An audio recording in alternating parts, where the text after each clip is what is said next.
at the end of the pool, you're gonna see those columns. Yan. That is the second floor warm and warm. Maaga ang mga article.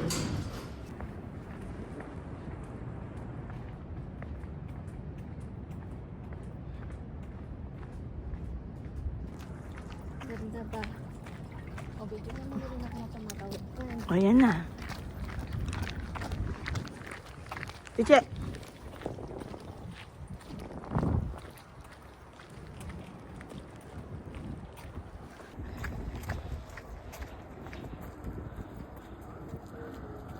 Or 25 ah. Ay, sa ganito.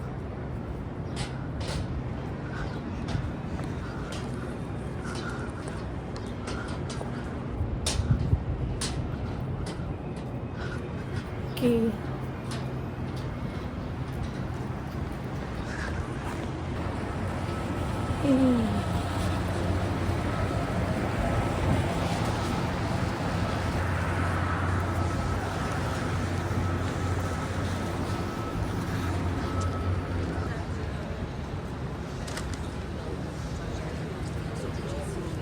Grabe na sa kuya. Ito.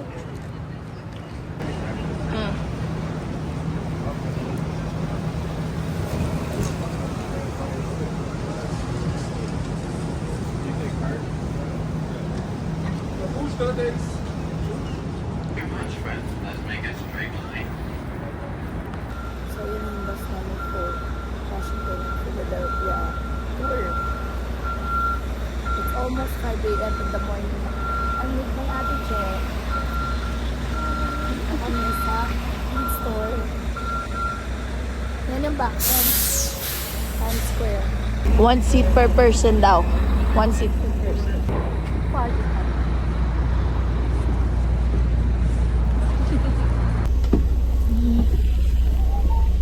Están todos? How are we doing this morning? Friends, welcome everybody to today's great adventure. My district of Washington, D.C., friends. Our nation was born. That is the beautiful city of Philadelphia. Pero también visitaremos la ciudad donde nació nuestra gran nación. Esa see the Arlington National Cemetery as well from the bus. Y también veremos el cementerio. Y también estamos viendo el precioso río Hudson. Now, friends, with this beautiful view, the city of New York says goodbye to us. Con esta preciosa vista, la ciudad de Nueva York se nos despide. Now, I understand it may be a little bit chilly right now in the bus.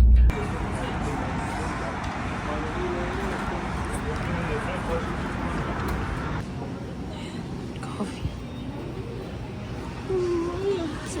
Ano yung parang ticket? Delaware na.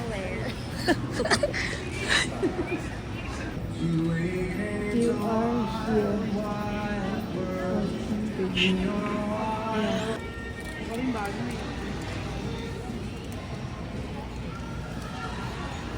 Sana. Sunrise.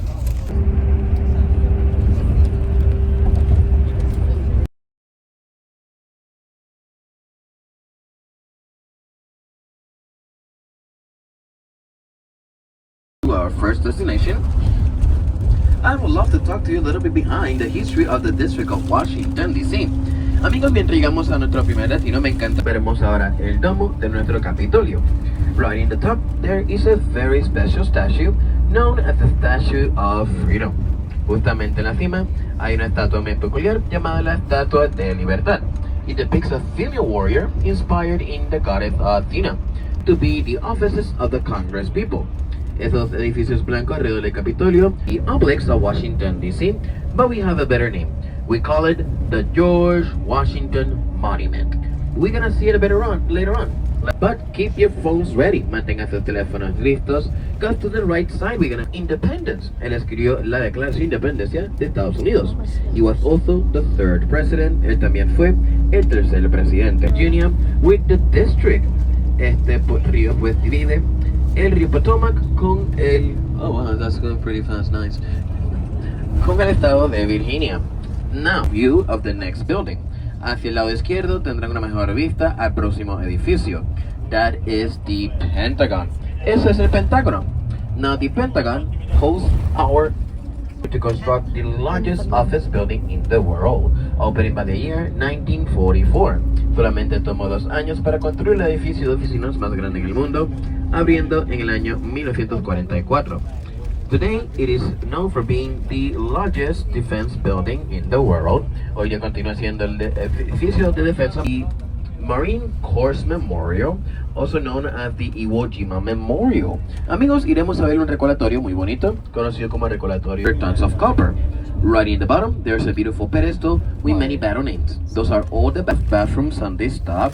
As a reminder, there's a bathroom right in the back of the bus. Amigos, no tenemos baños en esta parada como recordatorio. Hi, folks.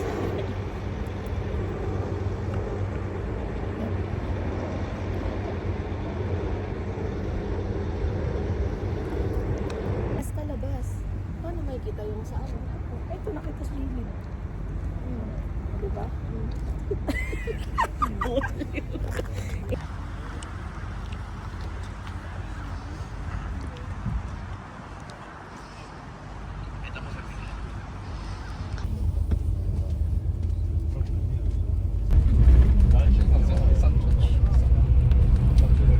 Trump Building. Yan. Abang yung Trump Building. Go this way. Squirrel yan. Pinapakain.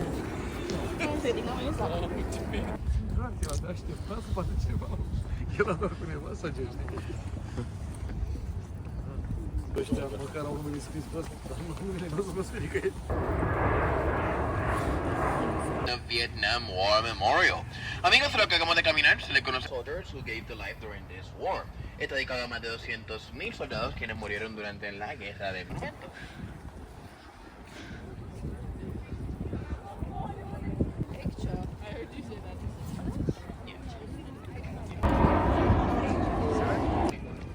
Now, at the end of the pool, you're gonna see those columns. Yan. That is the Second World War Memorial. You're gonna see it. Ikaw.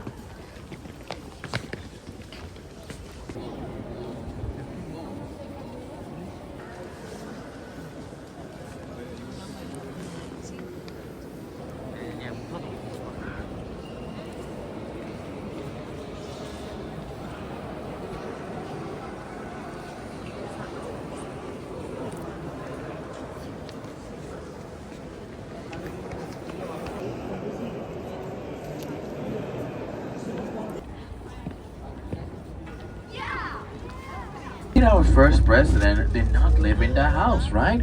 ¿Por qué nuestro primer presidente no vivió en la Casa Blanca? Well, it's very simple, es muy simple. He was not ready for his presidency. Simplemente no estaba lista para su presidencia. So, the first president to live in the house was the second president, Mr. John Adams.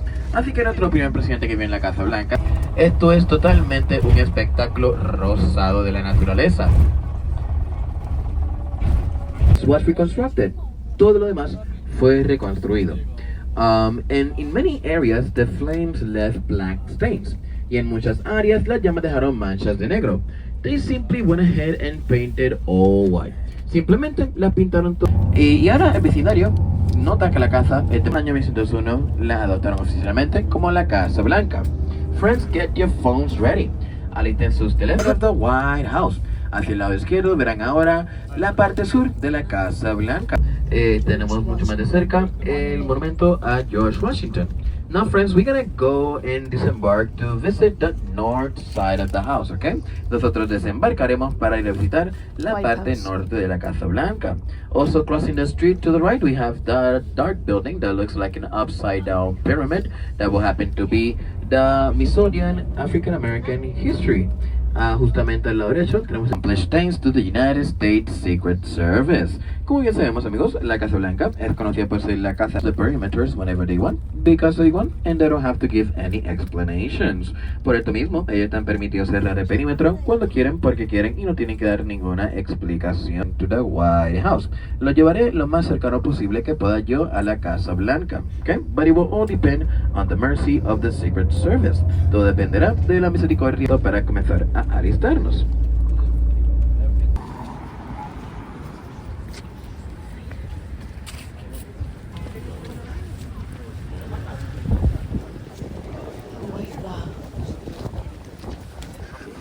Ate Che.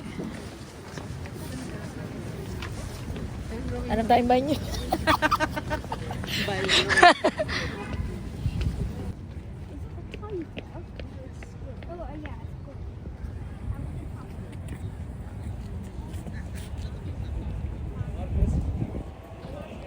Okay.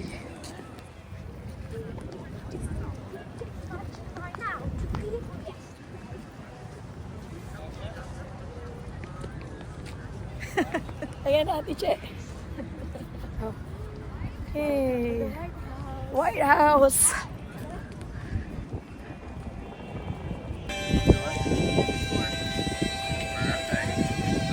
Friends, here it is, the White House. Take a picture. Diba? Philippine National Anthem. Snow Plane. Credentials. White House. I love my credentials. Yep. Well, it was a public website that they just got up. Kakatuwa naman. That's why I call it I love my credentials.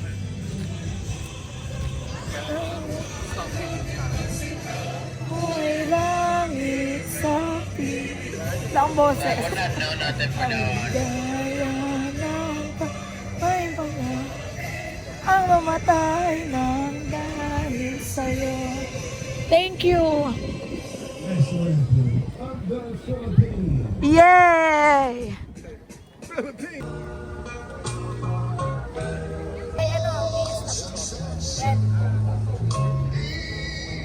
Okay.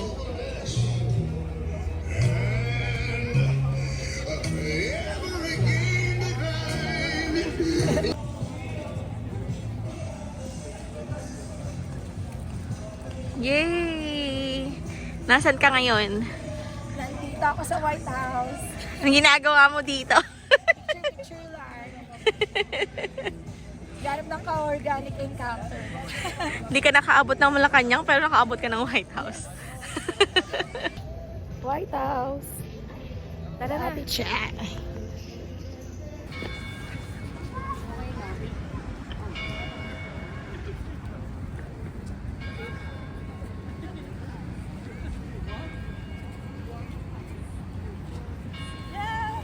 You're gonna see a red brick theater with that triangle on top. That red brick building with that triangle on top, that is the Ford Theater. Amigos, y al lado izquierdo veremos el edificio de ladrillo.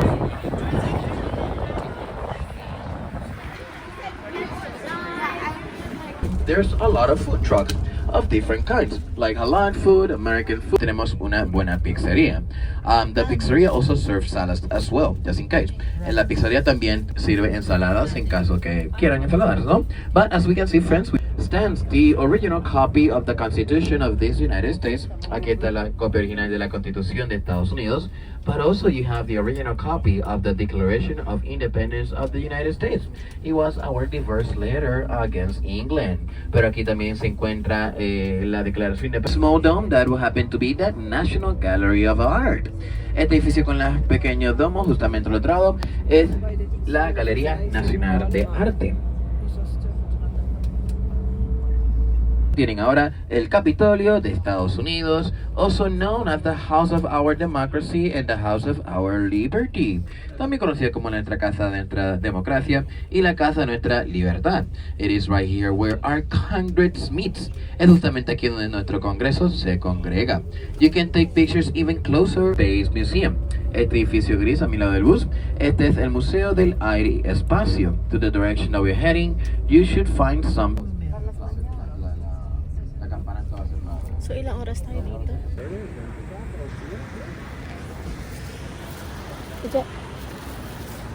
We're going to the Capitol. Yep. Sabang tabo dito sa papuntang Washington. Capitol. Picture mo kaya ako dito. Dito. Masyado pa malayo, Ate Che. Dito, di ba?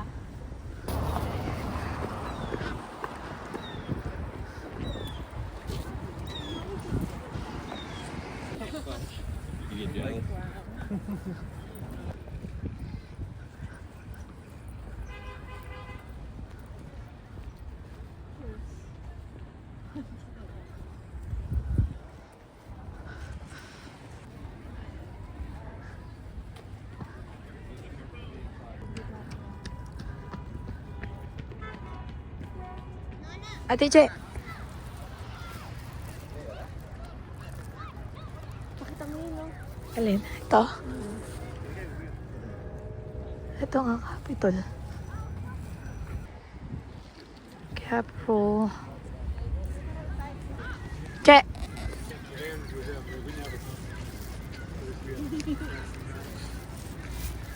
Punta kami sa Capitol. Ate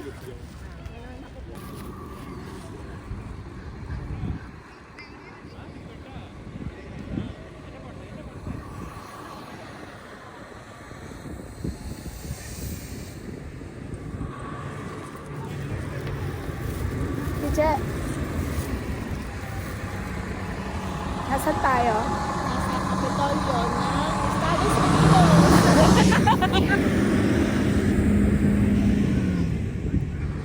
Yeah.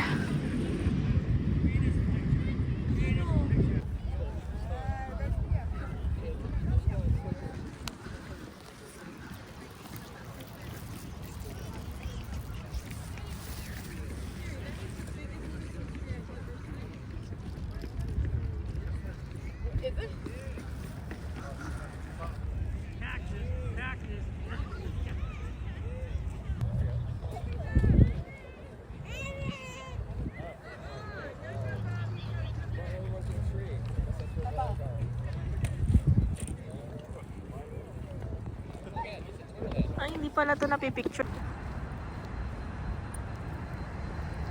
Take your pictures with the Capitol. Espero que se puedan tomar sus fotos con el Capitolio. And also, enjoy a nice lunch for yourself as well.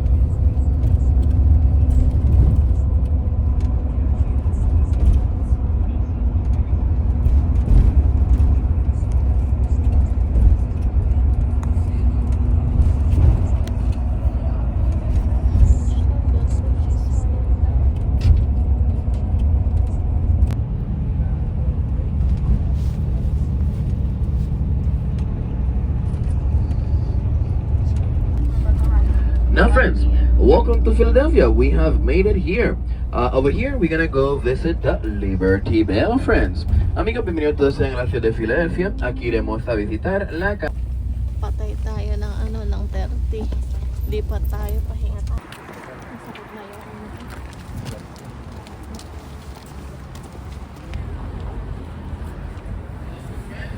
Ay, kabayo. Ay, ito na ba?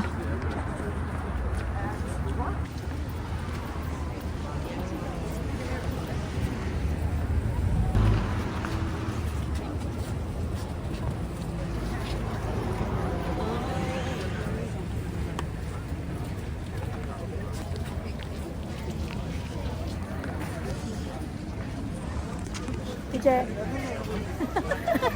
Wala. Oo.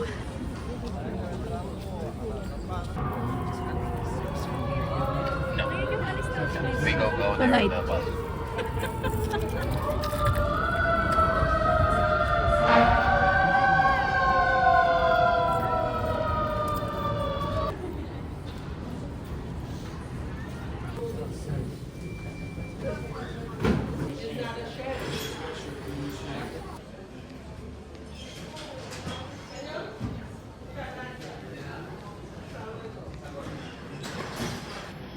What we should do now? Should we meet him?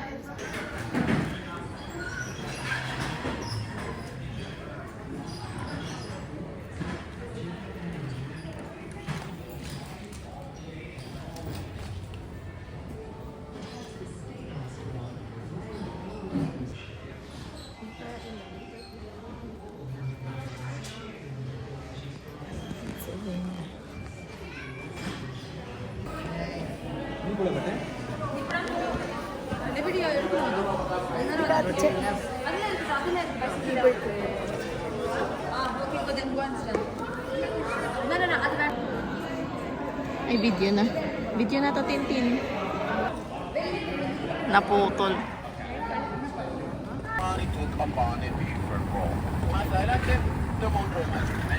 Well, you see, friends, right over here on July 2nd, 1776, a group of people gathered here to discuss something very important. It happens to be the Second Continental Congress, and together here to discuss something that we call the resolution of independence of the United States. Justamente aquí, amigos, en julio 2 termina the of Independence. Aquí le dimos la tarea al señor Thomas Jefferson para que escribiera la Declaración de Independencia de Estados Unidos. And so, he read and prepared like this resolution, of course, was a huge secret. Obviamente, que toda esta resolución era un enorme secreto. There, he used to be on the top of the building. Esa campanita que vieron aquí adentro, pues solía estar en la cima del edificio. On July 8, 1776, we rang the bell to announce the first public reading of the Declaration of Independence of the United States. Este día, nosotros tocamos la campana para anunciar la primera leída pública de la independencia de Estados Unidos. Because of this, we interpreted that the bell announced our liberty. That's why we call it Liberty Bell. Por eso mismo nosotros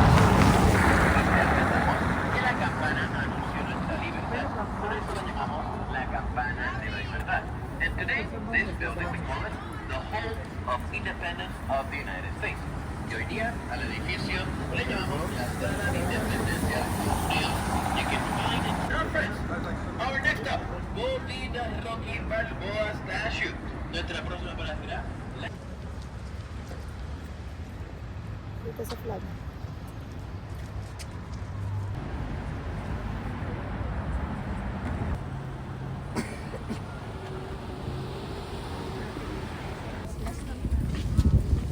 Ate Chali ka.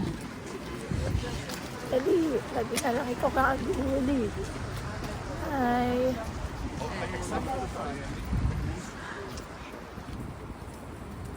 Oh my... Ayun o.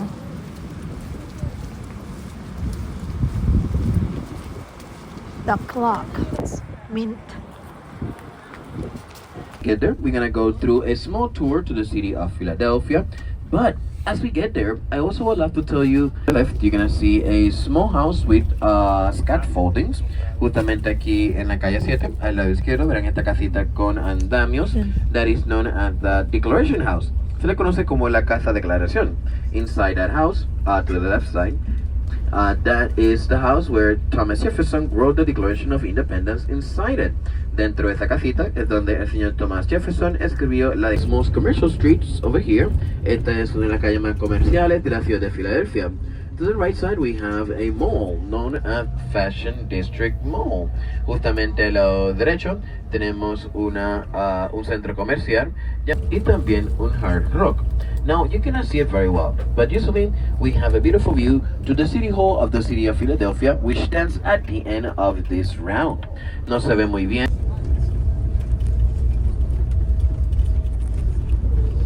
House itself. Hoy día continúa siendo la alcaldía más grande en Estados Unidos. De hecho, es hasta más grande que la Casa Blanca misma. It was once also the tallest building in the world on the year 1894. También fue el edificio más alto del mundo. ¿Cuál es el templo masónico más grande en los Estados Unidos?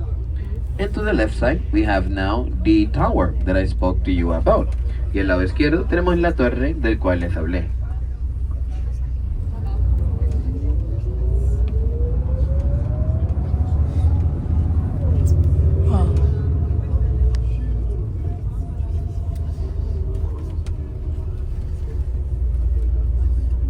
For having the love letters right over here.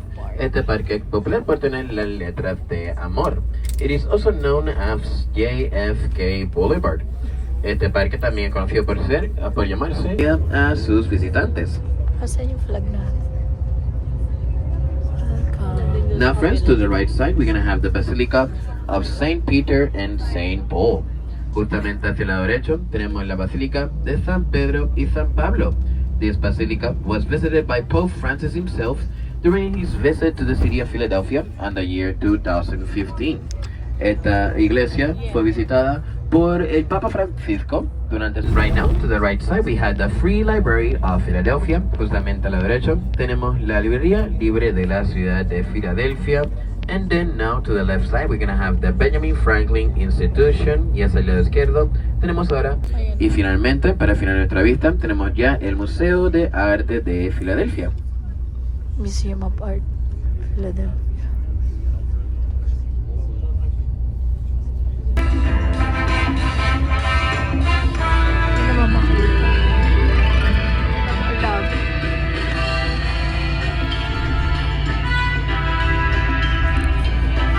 dedicado a la estatua. Now, friends, please listen well. Escuchen bien. The statue is literally right in front of.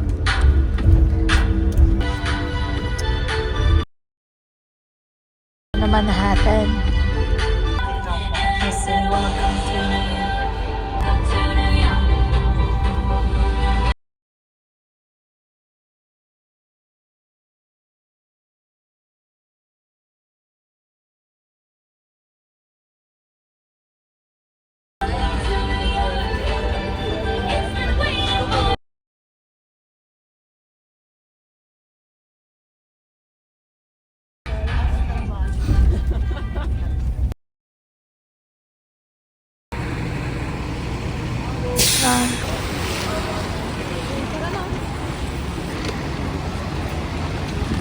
pizza.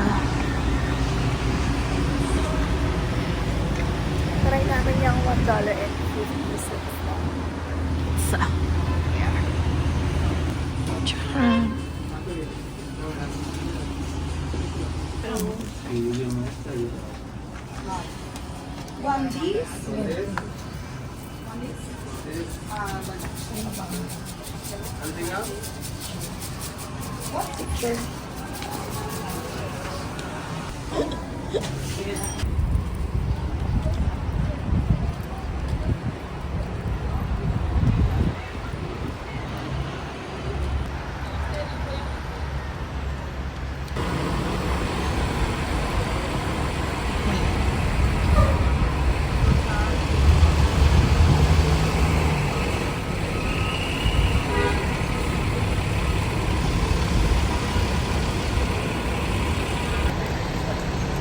Pizza.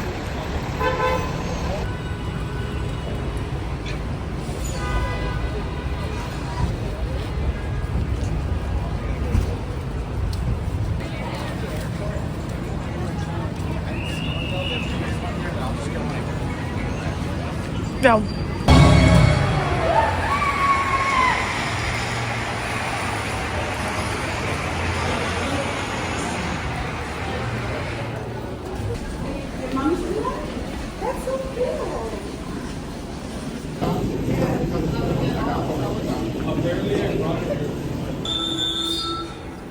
Let's go. Uwi na.